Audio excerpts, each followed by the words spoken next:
We now humbly request Shri Ramuji to address the parents, please.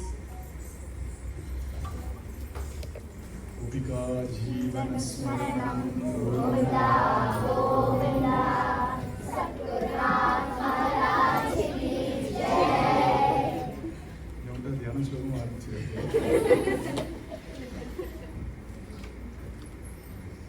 Guru Brahma, Guru Vishnu, Guru Deva Maheshwara, Guru Sakshat Param Brahma Tasmai Shri Gurave Namaha. Jnana Vairagya Sampurnan Haribhakti Parayanan Purva Acharyan Aham Vande Sampradaya Pravartakan Bhagavannama Samrajya Lakshmi Sarvasva Vigraham Srimad Bodhendra Yogindra Deshikendra Upasmahe Hare Rameti Krishneti Nama Sankirtanam Sada Lokakshemaya Kurvantam Premikam Sadgurum Bhaje Kalage Sundarakaram Sadaika Priyadarshanam Ajnananashakam Devam Sadgurum Muralidharam Murali Mandita Karakamalam Munijana Mohanam Vyatyastra-padam Vanamala-dharinam Prema Bhakta Mandala Nitya Kirtitam Premika Varadam Ashrayena Krishnaya Vasudevaya Devaki Nandanaya Cha Nanda Gopa Kumaraya Govindaya Namo Namaha Nama Sankirtanam Yasya Sarva Papa Pranashanam Pranamo Dukkha Shamanaha Tannamami Harim Param Buddhir Balam Yasho Dhairyam Nirbhayatvam Arogata Ajatyam Vagpadatvancha Hanumat Smaranat Bhave. It has been a very memorable day for all of us to see our own children chanting Bhagavad Gita and Bhagavatam. The whole idea of Gopa Kutiram has been fructified today because more than educating children on knowledge about Sanatana Dharma, we aspire, as directed by our Swamiji, to make them experience what Bhakti is. They can get the rest from Google, but the experience of Bhakti has to come only by company. They can learn stuff from Google, there is self-help things available, but then for them to have a community to reinforce each other in the path of Bhakti is a challenge. And that challenge has been very beautifully faced and overcome by our wonderful teachers of Gopa Kutiram. Let us all give them a it is more, we are bringing our hands together not to appreciate them but to feel grateful to them. And it is said in our Shastras that the mother and father of Bhakti is Srimad Bhagavatam and Srimad Bhagavad Gita respectively. The father of Bhakti is Bhagavatam, the mother of Bhakti is Sri Bhagavad Gita, and very beautifully both of them were chanted by our children out here. Generally Bhagavatam people won't know, only people who are fortunate will know about Bhagavatam. I know that when I came here about 20 years back, first time I came in 2007 I think, when I said we are going to talk about Bhagavatam, they asked which chapter of Bhagavad Gita is Bhagavatam. That's what they asked, in your city only. Because people didn't know, and I won't blame them, because Bhagavatam is Purana Guhyam. It is a secretive Purana, only whom Krishna is very happy with, they get Bhagavatam. I'm not telling him to, magnify the greatness of Bhagavatam. Nobody can magnify its greatness. Its greatness is greater than even our conception. But to find all these tiny tots effortlessly chant Bhagavata sloka, which even Pandits find it very difficult to pronounce, you see. Because it is clearly said, Bhaktya Bhagavatam Nyayam. Just by Bhakti alone, Bhagavatam is attainable by children. And as one of our young boys told here, even if we chant one sloka, half sloka, or 1/4 of a sloka a day, Bhagavan is very happy with us. And that is the path these children are going. In the future, they are going to face a lot of very interesting situations, you see. they are all going to be brilliant, no doubt. You are all helicopter parents, you will ensure. You see that they get their best grades, they get their best degree and all that. I know that for a fact. Especially from Indian community overseas, we make sure that they get the best education. I bet that as soon as this is over, you have a gymnastic class or a Kumon class or a swimming class or jiu-jitsu class, I don't know. I know you are going to be packed their schedule. All that is one side, which is very important but not sufficient, because they need to be happy people finally now. Generally, we can't put our own values that when I achieve I am happy is no longer going to work in future. Generally, the way in which I grew up was, you work hard, you succeed, then you will be happy. It doesn't work like that way, na? Because generally when you are achieving something you are happy, they don't need people like me to do happiness workshop in corporates. I'm talking about top corporates, which are all dream jobs for people. After getting into a dream job, they find that it is not enough. You see, they are not happy. So remember, this is the model you all need to follow right now. It is shown by our Upanishads that don't work for happiness, try to see if you can work from happiness. You see, Anandad Yeva Kalvimani Bhutani Jayante. Our Upanishad says the entire creation comes from happiness. You see, and if we try to do things for happiness, we are doing against the nature of universe, so we can never be happy.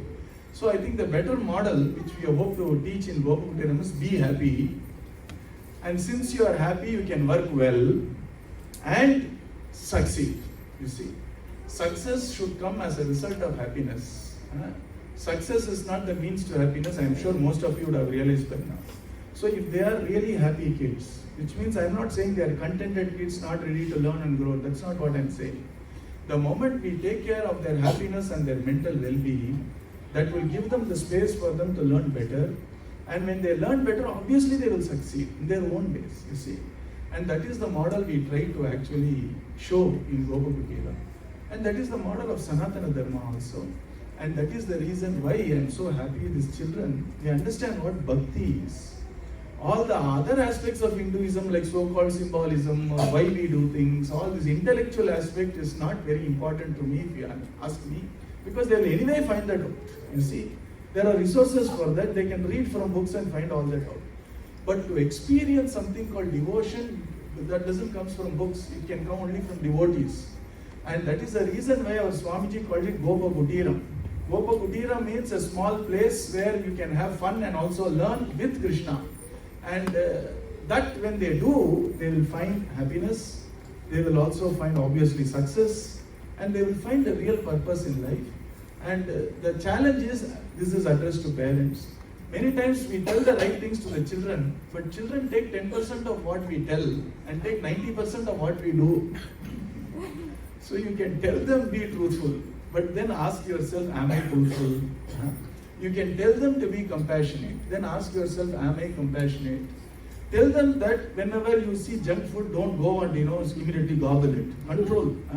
Ask ourselves, do I have that control with myself? And when we tell them be pure, ask themselves, am I pure? Am I doing the routines properly? These four is what is called dharma. You see, it is called satyam, daya, tapaha, saucha. So the whole idea of trying to inculcate values for our children starts and ends with me as a parent. Remember one thing, unless we are transformed, our children cannot imbibe the values. So Gopakuteram is not for children basically. We try to catch you through your children. Because once the child says, I am chanting Bhagavatam, the parents will feel a little ashamed. Na? Tell me what is it, I don't know. And so the child says, Krishnaya Vasudeva, where is it? And the child would say, that's why they are very carefully, the teachers have taught them chapter number, canto number, shloka number, so that when somebody asks the parent, they know at least where it is from. At least syllabus book name we will know, whether we don't know the shloka or not. That's how the children are. This is a very rare thing to happen. And I come from a very strong engineering and a scientific background. And of course, I find our Sanatana Dharma to be almost the unique Dharma where science and religion does not need to be in contra with each other. Whenever we find scientific thinking versus religious thinking, the problem is not in India. The problem is not with Sanatana Dharma. It may be with other religions, I don't know. But don't ever make children think that science is different, religion is different. Both coexist. Just like mother and father, though they are distinct, they are not different. Na? Together they are parents. Likewise, for us to lead a very beautiful life, our Shastras say, Vidya or knowledge is of two types, Para Vidya and Apara Vidya. Apara Vidya means anything to do with nature. Para Vidya means everything to do with consciousness. Both needs to be learned by the children and both complement each other. They are not in contra with each other. If you take our ancient rishis, about 80% of them were not religious rishis, they are mathematic rishis, physics rishis, medicinal rishis. Everybody is an acharya. The one who started the surgery, he called Sushruta Acharya, and he is the one who is the father of surgery for the whole humankind. And we respect him as a rishi. And a person who is actually a great mathematician, we call him Bhaskara Acharya. And we don't have a problem between science and religion, and neither should our children have. And science works in a way, our religion works in a way, and there are some aspects of science in the religion, but don't make the entire religion scientific. Science does not solve all the problems of humankind. It is the actual understanding of love and understanding of happiness which solves a lot of problems of humankind. Science is a small part of our life. Don't make science the center of our life. You see, that is a sign of something wrong. Science works in the area of intellect. Religion works in the area of heart, which is our own center out here. So we need to make sure we have a sound intellect. We also need to make sure we have a flowered heart in goodness and godliness.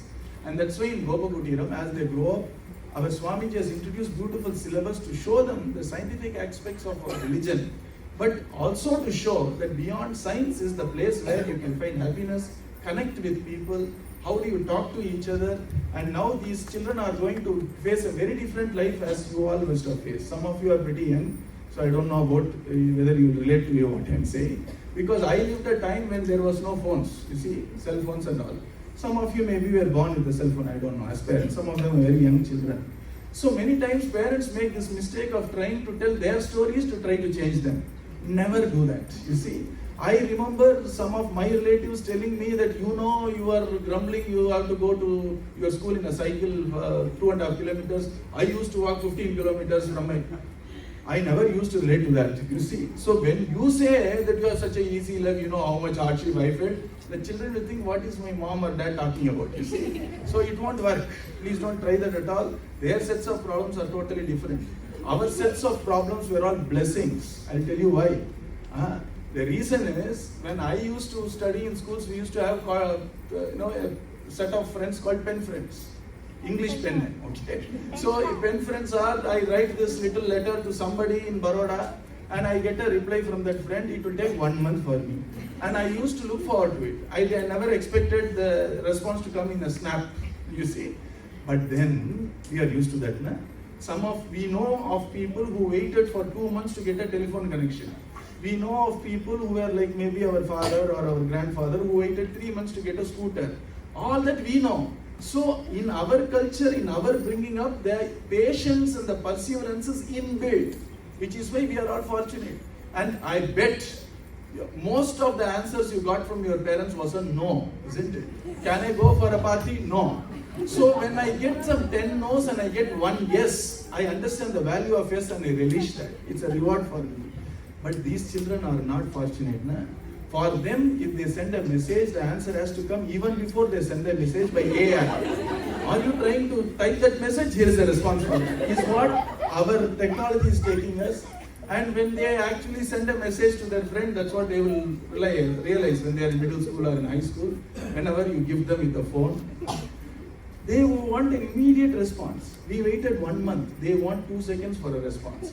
If that response doesn't come, they become uneasy. They call up and said, "Abhi message bheja hai, please respond right now." That is what, you see, I'm tell you, they are having a different set of problems. They are not as fortunate as we are because they are not going to struggle. They are not going to have a little bit of scarcity.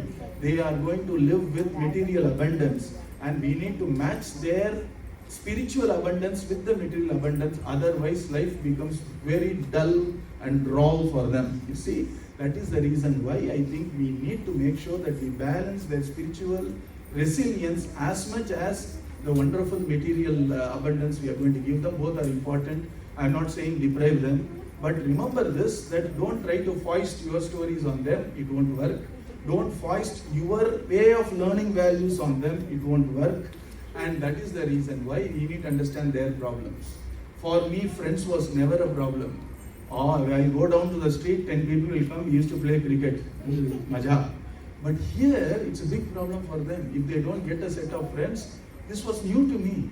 They are saying, we can't move from this city because I don't know whether they will have good friends. I said, what are you talking about? When there are 5 kids around, friends automatically ho jata hai, but it doesn't. So they have a different set of problems.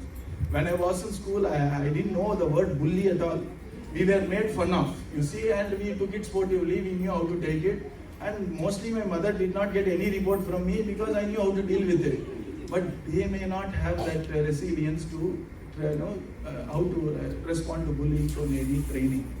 We never needed counselors, you see, especially for our mental counseling. Our grandfather and grandmother used to do the job. So whenever I have problem with my mother, straight away I'll go to grandfather, and the grandfather in a very mock way say, and then she takes me here. I used to find, okay, no problem, I have somebody to listen to.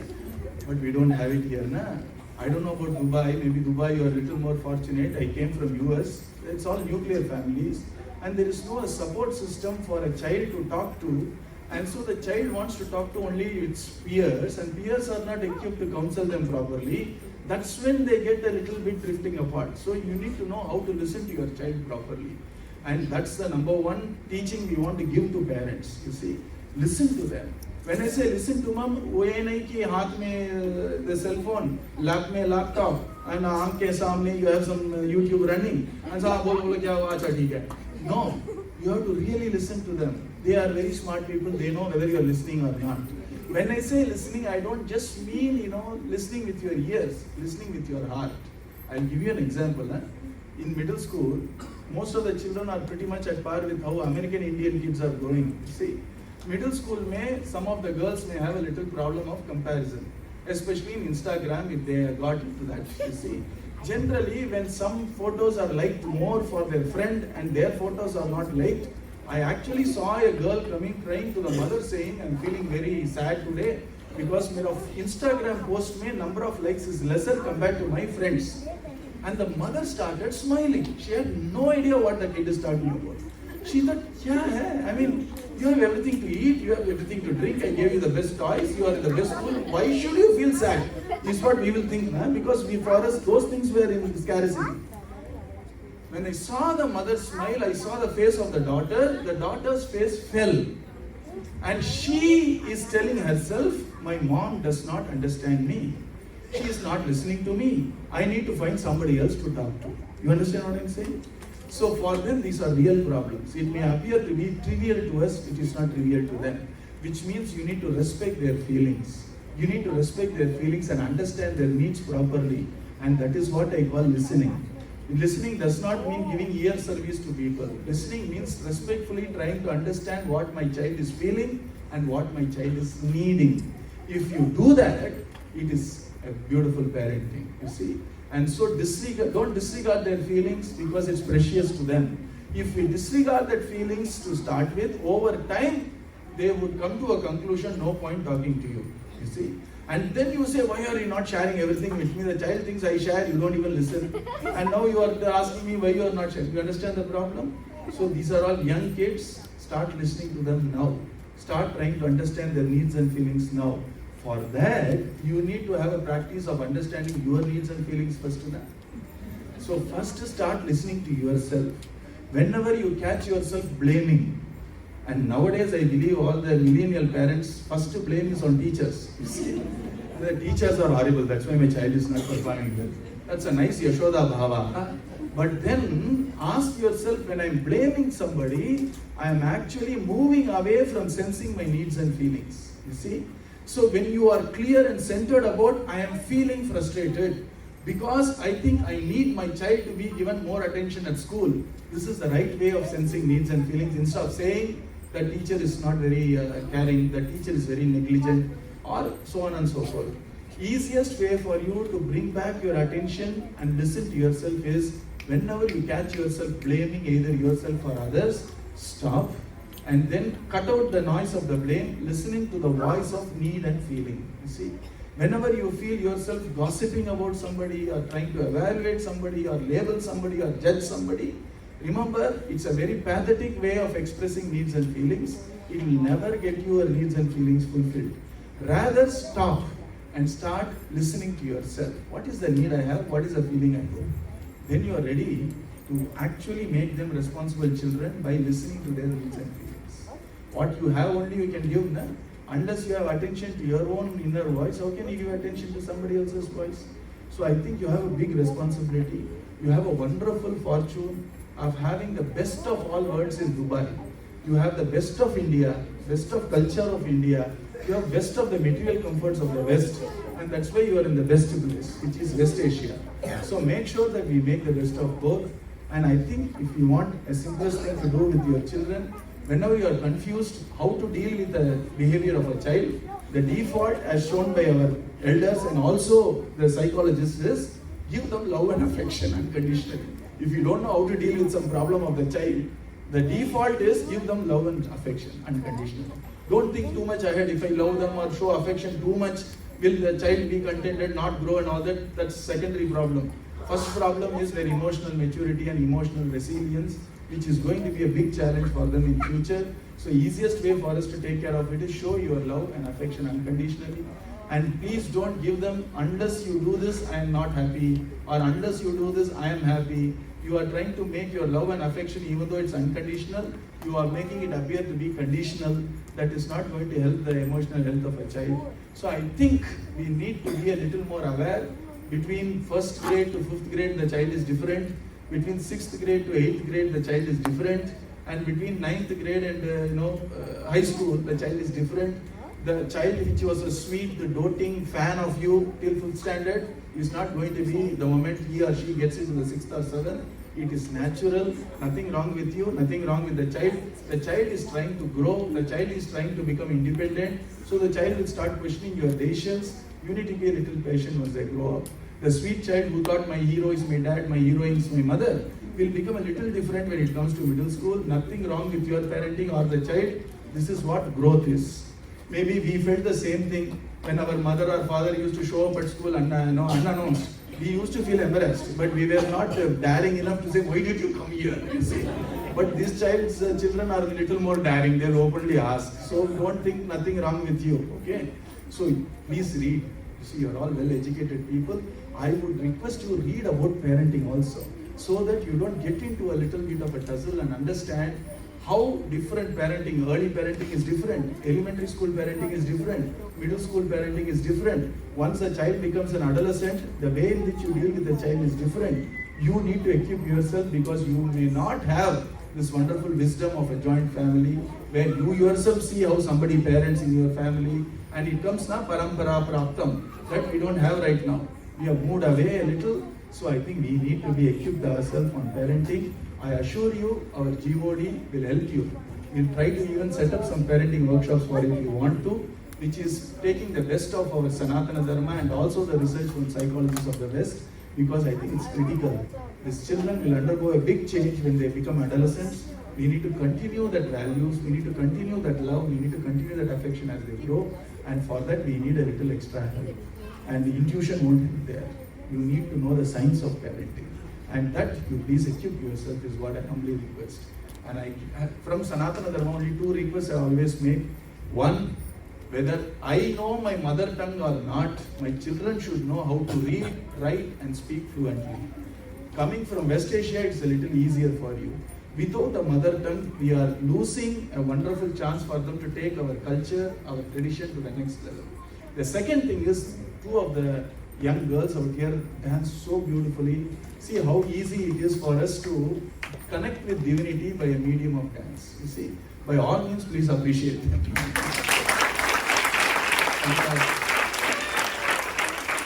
Have you noticed, whether it is music or dance or any faculty in our Indian Samskriti, it's all divine, you see. And it always supports divinity. Our Swamiji always says, whether it is Kirtan or whether it is Nartan, it is not just an entertainment for us, it is a source of enlightenment for us, you see.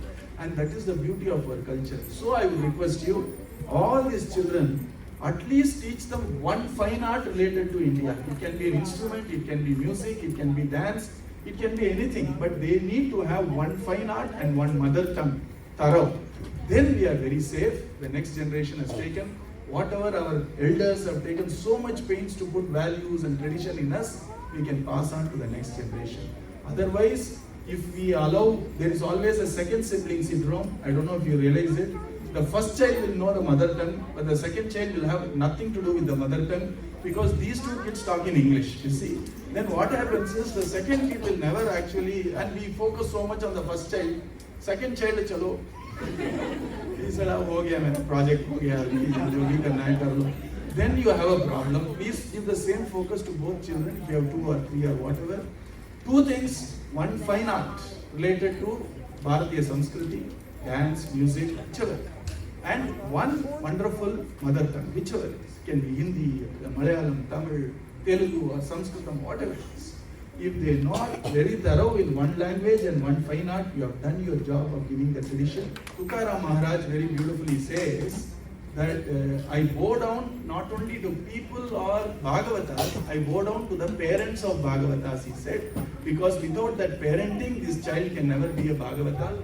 So I also very humbly bow down to all the parents out here, so that you have brought these children, you have taught them Bhagavatam, you are sending them to something which is so beautiful, so transcendental, which is going to help them. I assure you that Bhagavad Kripa will be them all the time. And what I will request is only 2 things.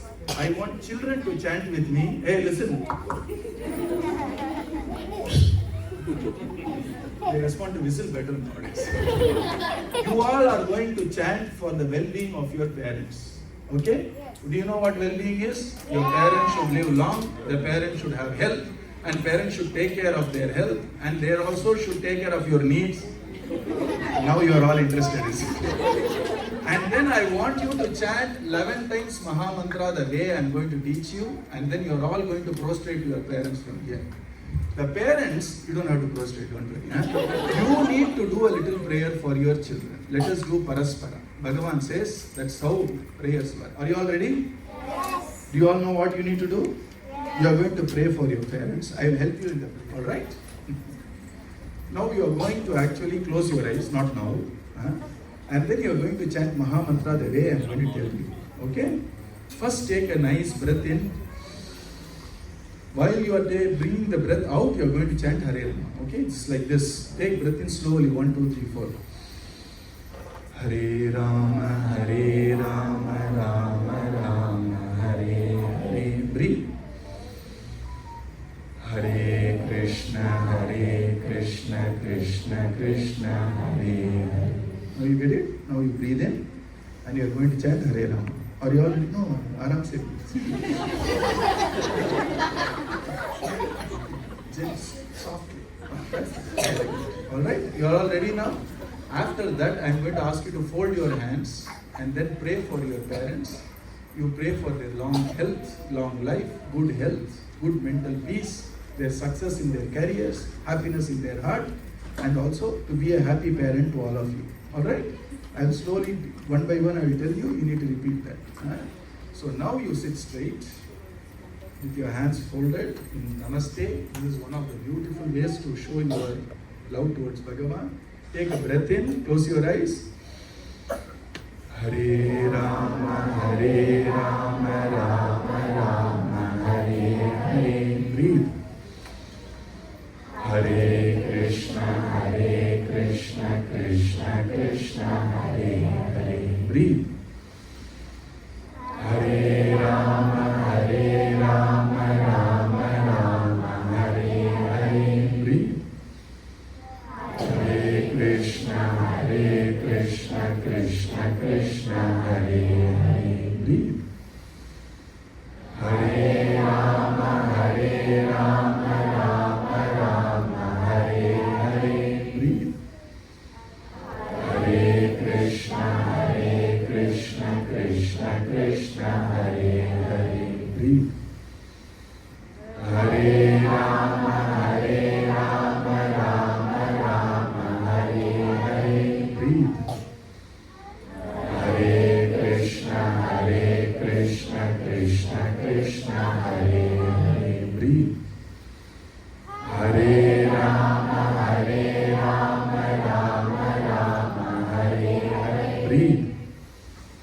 Hare Krishna Krishna Krishna Hare Hare. Breathe. Hare Rama Rama Hare Hare. Breathe. Hare Krishna Krishna Krishna Hare Hare. Now be silent for 10 seconds. Don't move. Now repeat after me, children. Hey Bhagavan Krishna, bless my parents with long life, good health, peaceful heart, happy mind, prosperity, and mental peace. Let them be happy parents. Let me be obedient to them. Let them also be very caring towards me. This is my prayer to you. Hare Rama, Hare Rama, Rama Rama, Hare Hare, Hare Krishna, Hare Krishna, Krishna Krishna, Hare Hare. Now you all face your parents and do namaskar.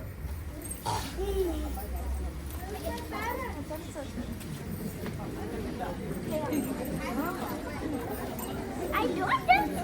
Hey, namaskar na pranams illa na politician mani. Do proper namaskar. Very good. Very nice. You know what happened is, in the US, we had a small retreat for youngsters. Then we told them, you do namaskaram to your parents daily. Okay. Some parents actually called me and said, of course they are pleased and all that stuff. They said, when these children suddenly said, Mom and Dad, I want to do namaskaram to you. When they did the namaskaram, something happened inside us. He used the word, some chemistry changed. And I really blessed them, is what he said. He said, Are yaar, tu roj nahi karta hai kya real blessing? He said, no, there is some rasayanam we say, na? There is a rasayana matra. There is a rasayana change when children, that is why when you go and do real prostration to a Mahatma, it does something to them. And when they bless, it comes from the heart, not from their mouth. You will realize it. And it will do them good. So I'm going to request all of them to do namaskaram to you every day, which means you need to be first available for namaskaram. At least 2 minutes, stop everything, look at them doing namaskaram. With your heart, you do the blessing, it will always do good for you. You see. So, my dear young adults out here, are you all listening to me? Every day, when are you going to do namaskaram to your mother and father? After taking bath. Okay? Done? Now you all face your parents, they are going to pray for you. Face. I said pray. They are also excited for that. Can we all do the same thing, please, 6 times? Sadguru Maharaj ki. Please take a breath in. Hare Rama, Hare Rama, Rama Rama, Hare Hare. Hare Krishna, Krishna Krishna, Hare Hare. Hare Rama, Rama Rama, Hare Hare. Hare Krishna, Krishna Krishna, Hare Hare. Hare Rama, Rama Rama, Hare Hare. Hare Krishna, Krishna Krishna, Hare Hare. Hare Rama, Rama Rama, Hare Hare. Hare Krishna, Krishna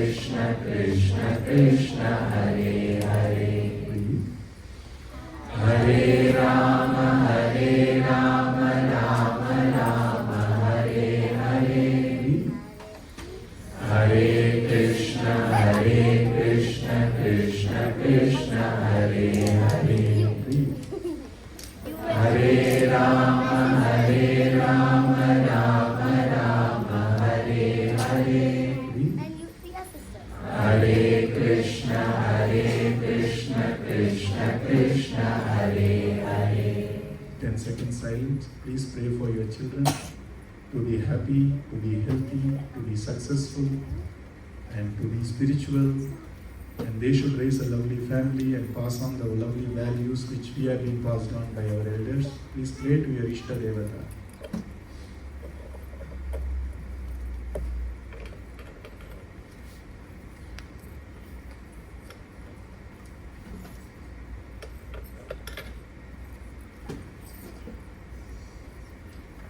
Sadhguru Maharaj ki. Now children, go and find your parents and fall at their feet properly.